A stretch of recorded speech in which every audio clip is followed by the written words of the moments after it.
Bonjour les amis, dis-moi, comment ça va? Bien? Bien passé ces fêtes de Noël? Moi je dis, ouf, c'est passé. Il reste encore le réveillon de l'an, qu'avec chérie on fera tous les deux en amoureux. Ça sera donc un soir comme d'habitude. Et alors, ça n'a rien changé à notre vie. On s'embrassera, pas sous le gui, on s'embrassera. Bonne année mon chéri, bonne année ma chérie. Voilà, on mangera peut-être un truc un peu sympa et encore je pense pas parce que c'est la fin du mois et ce ne sera pas encore le nouveau mois. Donc il n'y aura pas encore eu de sous. On mangera avec les en placard. On arrivera très bien, même si on mange des pâtes, on s'en fout. On fête la nouvelle année avec des pâtes. Et alors? Qu'est-ce que ça veut dire? On fait bien ce qu'on veut. Voire on la fête pas du tout. Bref, là, je vais vous faire un bilan livre sur seulement 2 livres parce qu'il y en a un qui est gros, mais c'est surtout que j'en ai pas fini d'autres. J'en ai commenté d'autres, mais je ne les ai pas terminés et je veux maintenant les faire à peu près au fur et à mesure, sinon j'oublie trop le livre. Je me rappelle de l'essentiel, mais pas de ce que j'aime faire ressortir d'un livre, c'est-à-dire l'ambiance. Donc là, j'ai lu le très beau livre de Nathalie Reims, que j'ai enfin retrouvé, enfin, pas encore en vrai, c'est-à-dire que je n'ai pas encore réussi à la joindre à nouveau par mail.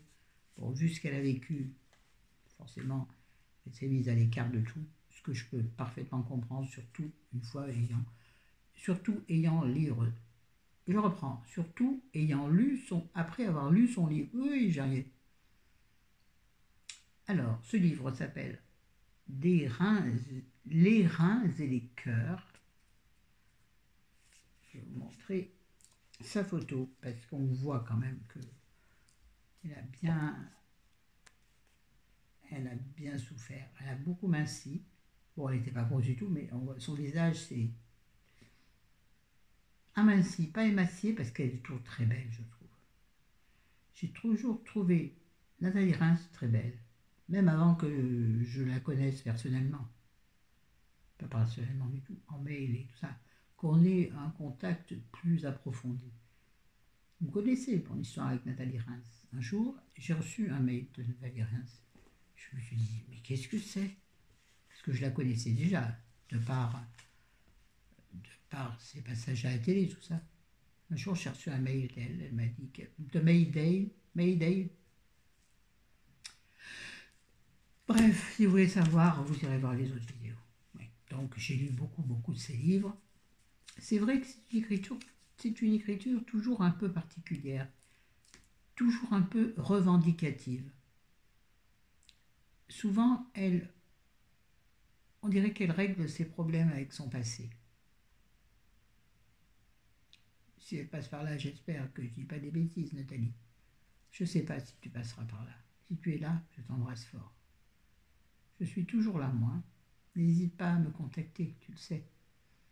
Bon, je sais que je suis qu'une petite youtubeuse, rien du tout. Mais j'étais avant tout quelqu'un qui tenait à toi et qui s'est beaucoup inquiété, vous en êtes témoins, vous les filles, de toi. Beaucoup inquiété de toi. Je savais depuis très longtemps qu'elle était malade, mais elle m'avait demandé de garder le silence. Chose que j'ai faite, que j'ai respectée. Ça me semble être la moindre des choses. La maladie, c'est pas simple, la maladie. C'est pas simple. Donc, Nathalie Reims, c'est ça, en détail sa naissance aux enfers quand elle a enfin admis, enfin, par force, puisque la maladie s'est déclarée, s'est réveillée de façon volcanique. Donc, sa naissance aux enfers et les horribles traitements qu'elle a subis, puisqu'elle était en dialyse depuis très très longtemps, donc les reins très abîmés, et il lui fallait une greffe. Et là, c'est l'histoire du moment où la maladie s'est réveillée de façon abominable et le moment, je ne vais rien dévoiler spécial, hein, donc je peux vous le dire, et le moment où elle va trouver un donneur. Et l'histoire du don est merveilleuse, merveilleuse. Vous serez étonné comme moi je l'étais. Voilà. On s'en fout ce qui est écrit derrière. Livre magnifique, vraiment, sublime. Alors, c'est Madeleine qui me l'a offert. Madeleine, tu passes par là, je sais que tu passeras par là. Tu m'as dit que tu avais eu du mal, tu l'avais trouvé dur. Ben, écoute, moi, le début, très facile. Là, on va dire la deuxième partie de la moitié du livre, la deuxième partie de la moitié du livre, ça va donc le deuxième quart, on va dire, est très dur. Parce que là, elle subit des traitements limite de torture, quoi. Moi, ça m'a beaucoup... Non, pas contrarié, beaucoup perturbé. Et la deuxième partie, sans être légère du tout, puisque c'est donc l'avant-greffe et la greffe en elle-même, et puis toute la réflexion qu'une greffe d'un donneur vivant peut impliquer, c'est très beau à ce niveau-là. Parce que moi, je suis pour le don d'organes d'êtres vivants. Est-ce que vous comprenez ce que je veux dire? Je suis pour. Mais c'est vrai qu'on a beau être pour, le jour où ça t'arrive, ça pose des questions existentielles quand même. Vivre avec l'organe d'un autre, savoir que l'autre est mis en danger par le don qu'il aura fait, c'est une sérieuse réflexion. Pénible du verbe. Mais c'est parce que c'est blanc, donc du coup. Moi, je dis que je l'avais fait ici, je crois. Livre sublime, j'ai beaucoup aimé. Ça se lit vite, mais c'est très profond. Il n'y a pas besoin qu'un livre soit épais pour qu'il soit profond. J'ai beaucoup, beaucoup aimé. Merci Nathalie de ce merveilleux livre. Merci Madeleine de me l'avoir offert. Bisous ma Madeleine, j'embrasse fort. Et toi Nathalie, je suis tout respect pour toi, pour ce que tu as vécu, pour ce que tu nous as apporté, tout ce que tu m'as apporté. Merci encore. Je vais parler de façon plus légère. Merci pour la cafetière. Seuls les abonnés depuis longtemps comprendront. Nathalie, je t'aime, je t'embrasse fort. Donc, excellent livre, je vous le recommande, vraiment, vraiment, vraiment. C'est un livre court. Hein. Et on va passer à un livre tout à fait différent du précédent, comme j'aime le faire. Mais un livre d'une tendresse, d'une douleur. Oh ben bravo, ça commence bien. D'une douceur exceptionnelle. Bon, il y a de la douleur dedans aussi. Hein. Je suis en train de regarder le dernier livre que j'ai lu de lui, et je ne retrouve pas le titre. Et vous l'avez dans mes bilans. Hein. Quand je vous aurai utilisé, vous comprendrez mieux. Mais je ne retrouve pas. C'est pas ça, c'est... Je sais pas. Merde. Pardon.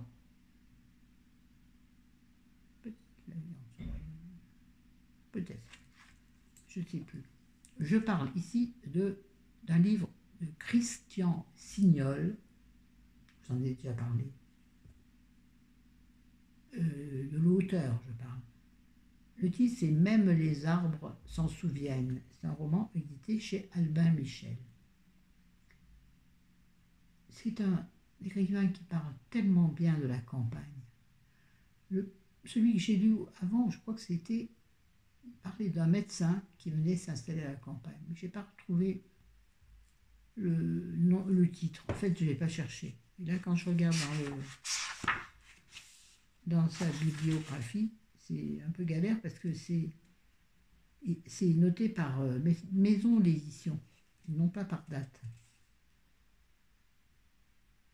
Mais je sais que c'était un livre récent, c'était peut-être La vie en son royaume, peut-être. De toute façon, je vous avais fait un article, je vais dire, bah, bien sûr, la fille qui prend pour une journaliste. Ah ben, mon rêve. Je vous en avais parlé dans un bilan livre, c'est sûr et certain. Donc, là, c'est l'histoire donc d'un petit-fils qui revient dans le pays d'origine voir son grand-père et lui demande d'écrire un livre, puisque lui est un peu en mal de campagne, un peu en mal de nature, parce qu'il vit à la ville. Donc il revient voir son grand-père, qui son grand-père maintenant ne vit plus dans la maison familiale, de par son âge, il a 90 ans. Tu n'as pas besoin de regarder, je le sais, il a 90 ans. Donc il vit maintenant dans un petit appartement, mais pas loin encore de son plateau, comme il dit, de son plateau natal. Et donc le petit garçon, non pas du tout, Lucas, le petit-fils, demande à son grand-père donc, de l'emmener à la maison familiale, la maison d'origine. Il ne reste que la maison, toutes les terres ont été vendues. Il n'y avait personne pour reprendre la suite.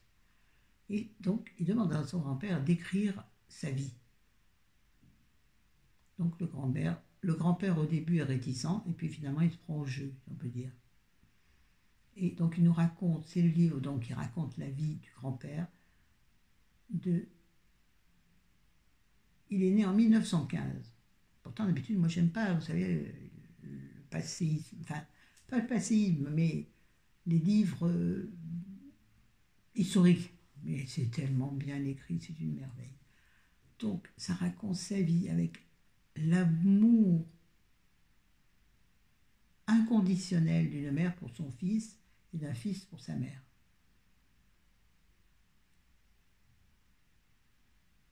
Donc, on apprend toute son enfance difficile, et ensuite on le suit dans toute sa vie, d'enfant, d'adolescent, de jeune adulte, il reprend la ferme, etc. Et donc, ça nous parle également de toutes les difficultés d'une vie à la campagne à l'époque. Quand il n'y avait rien de mécanique, quand tout était fait par l'homme et la femme. Et il y a aussi dans ce livre quelque chose d'important, pour moi, qui m'a touchée, c'est qu'il parle de sa mère et des femmes, et de sa femme, et des femmes en général, de façon extrêmement respectueuse. Voire même, il prend presque de l'avance sur son temps, en disant que les femmes avaient quand même un métier très difficile. Elles aidaient énormément au champ, alors qu'elles avaient la maison à tenir, les repas à faire, les enfants à s'occuper, et il reconnaît que la vie des femmes était très dure. Et ça, je le remercie pour ça, parce que je trouve que c'est un bel hommage à la femme. Vraiment. Ah oui, le bébé s'appelle Émilien. Donc c'est ça. Donc ça se passe dans le Limousin, sur le plateau Limousin. C'est tellement bien écrit, tu sens...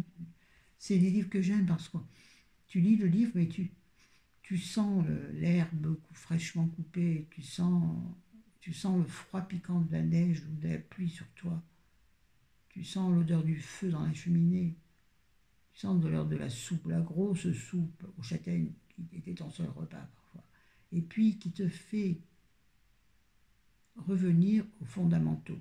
C'est-à-dire que quand ils avaient une galette de blé noir à midi, c'était pour eux un repas de joie.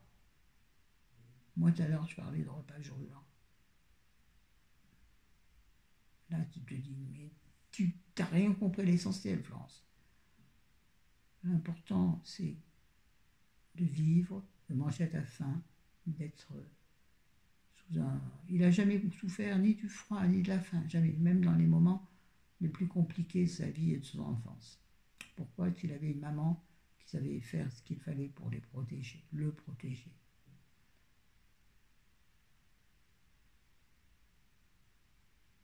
bonheur, c'est pas ce qu'il y a dans ton assiette. Le bonheur, c'est ta vie, déjà. Le bonheur, c'est d'être vivant. C'est pas d'être vieux, d'être jeune. Le bonheur, c'est de vivre. Moi, j'en passionne. Voilà. Livre merveilleux. Mais vraiment, les Christian Signol, quand je retourne à la bibliothèque, parce que là, en plus, j'ai des livres à ramener, j'ai oublié de les ramener. J'ai 15 jours de retard, si c'est pas un mois. C'est une catastrophe. On verra bien. Je m'arrangerai avec eux. Je vais trouver des Christian Signol. Bon, il écrit depuis longtemps, donc il en a un des très anciens. Je vais lire. Juste pour l'ambiance, pour ce sens de la famille qui me manque tant. Ce sens de la transmission des anciens aux plus jeunes et de l'aide des jeunes vers les anciens. Tout ça, c'est merveilleux. Et ça, c'est ce qui fait le sel de la vie. Je vous le conseille, mais alors, lui, il a 10 sur 10, il a 12 sur 10, il est formidable. C'est un moment de douceur, même s'il y a des moments un petit peu plus difficiles, parce que bon, il n'a pas eu une vie facile.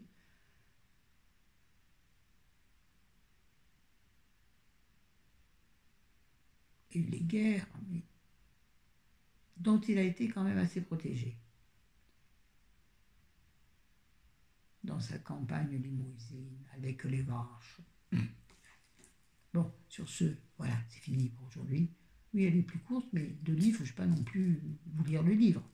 Ah, j'avais coché deux. Ah, si, important, tiens. Je voulais cocher plein de trucs, mais j'étais dans mon lit et je ne pouvais pas attraper le crayon ni rien. Donc, sur les dernières pages, j'ai coché deux phrases que je trouve. Enfin, j'ai coché la page, mais il faut que je trouve la phrase. Ouais, écoutez bien. Écoutez bien. Aujourd'hui, on ne vit plus que d'images. On ne connaît plus rien de la réalité du monde qui nous entoure. On a coupé le lien qui nous unissait à lui. On ne sait même plus d'où on vient. C'est un peu vrai ça quand même, non? Bon, c'est peut-être sorti du contexte, peut-être, mais même. Ensuite. Alors ça, je suis tellement d'accord avec cette phrase. Je vous l'ai dit souvent. Souvent, j'ai l'impression que le temps court sans moi. La vie avance sans moi. Lui dit, pourquoi faut-il que le temps semble courir plus vite au fur et à mesure que nous prenons de l'âge? Parce que nous avons accompli l'essentiel de notre tâche et que rien de très important ne saurait justifier un prolongement de notre vie. En vérité, dans le reste, c'est dans le livre. Enfin, le reste fait partie du livre. Voilà. Le temps court sans nous. Pourquoi? Parce qu'on aurait accompli l'essentiel de notre tâche. Il met des points d'interrogation. Et que rien de très important ne saurait justifier un prolongement de nos vies. Là, il met plein de points d'interrogation. Ce avec quoi je ne suis pas là. Enfin, je m'interroge aussi. C'est-à-dire que non, il y a plein de choses qui justifient de continuer à vivre. Simplement d'être vivant, de profiter de ce qu'on aime, de profiter de ce que la vie nous offre, de profiter, tout simplement. De remercier je sais pas quoi, l'univers, on va dire, de façon très générale, donc il n'y a pas de Dieu, il n'y a rien. Enfin, je veux dire, si, il y a, mais je veux dire, sans parler religion, il n'y a rien. Remercier la vie de nous avoir donné le bonheur de vivre un instant, un moment, un grand moment sur cette terre. Voilà. C'était mon sermon du jour. Allez, je vous aime, je vous adore. Lisez, la lecture, c'est la vie. Lisez, bon sang. Vous y trouverez tellement de réconfort, tellement de bonheur simple. Alors, il y a toutes sortes de lectures. Hein. Moi, je jongle d'un livre à l'autre. Là, j'ai commencé le livre que... Hey, j'ai oublié. Oh là là là là là là là. Dis donc. Ah oui, dans la vidéo d'avant, je vous ai présenté les cadeaux de Franck et Chris pour nous quand ils sont venus. Et Franck m'a offert un livre de Paula Hawkins, j'ai oublié de dire la vidéo d'avant. Oh là là, quelle corruption, tant pis. De Paula Hawkins, celle qui a écrit La fille du train. Le titre, c'est Au fond de l'eau. C'est un gros bouquin. Et bien entendu, on m'offre un livre. Vous savez bien comment. C'est le bonheur incarné. Merci encore, Franck. Donc, j'ai oublié de dire la vidéo précédente. Et ça, je m'en veux. Bon, c'est pas très grave en même temps. Bon, ils verront ces vidéos, ils sauront que je les remercie quand même. Je vous en parlerai quand j'aurai vu. Mais pour l'instant, il me plaît bien. C'est un thriller psychologique. Pas si facile à dire que ça. Bon, déjà, La fille du train, c'était une écriture un peu particulière. Si vous l'avez lu, vous vous en rappelez peut-être. Le film, je ne l'ai pas vu, mais je n'avais pas envie de le voir, parce que j'étais sûre que je serais déçue. Mais c'était une écriture un peu particulière. on jongle entre beaucoup de personnages, beaucoup de personnages. Et il y a souvent un chapitre par personnage. Donc moi et mon cerveau, nous avons parfois du mal à nous repérer entre les différents personnages. C'est pas grave, c'est ça qui est intéressant. Ça fait du travail pour mes neurones affaiblis. Je suis en train de me geler dans la chambre. Donc j'ai arrêté ici la vidéo. 20 minutes, c'est déjà bien pour 2 bouquins. Sur ce, je vous embrasse, je vous aime fort, fort, fort. Je vous souhaite une belle semaine. Voilà. On ne fête pas le nouvel an avant, c'est comme les anniversaires. Il paraîtrait qu'il ne faut pas les fêter avant le jour venu.